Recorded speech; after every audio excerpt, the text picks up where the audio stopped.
છોટાઉદેપુરમાં પાવી જેતપુરથી રંગીલી ચોકડીથી મોડાસર સુધીનો રસ્તો બિસ્માર બનતા વાહન ચાલકો ત્રાહિમામ છે। બિસ્માર રસ્તાથી વાહન ચાલકોને લાંબો ફેરો ફરવાનો વારો આવ્યો અને 30 કિલોમીટરના માર્ગ પર ખાડા હોવાથી વાહન ચલાવવું મુશ્કેલ બની ગયું છે।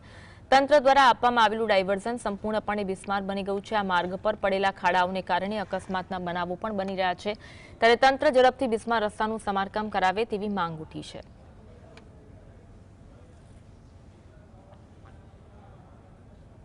વાહન હાલે અને ટ્રાફિક જામી જાય અને ખાડા 2-3 ફૂટના ખાડા થઈ ગયા છે અને સાધન બહુ ટ્રાફિક થઈ જાય એટલે એના માટે કદાચ પલટી ખા જાય અને ભટકાઈ જાય અને એ તકલીફ છે। મહેરબાની કરીને સાહેબ સરકાર તરફથી રોડ રસ્તો કમ્પ્લીટ કરી દે તો અમારા ગરીબ માણસને તકલીફ ન પડે।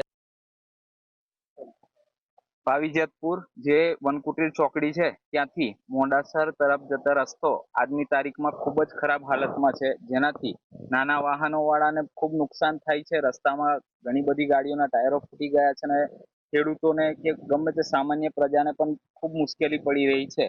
તો સરકારશ્રીને નમ્ર વિનંતી છે કે આ રસ્તો જલ્દીથી નવો બને અને આજુબાજુ ખેતરને પણ જે ધૂળવાળાથી નુકસાન થાય છે, તો તાત્કાલિક ધોરણે આ કામ શરૂ થાય।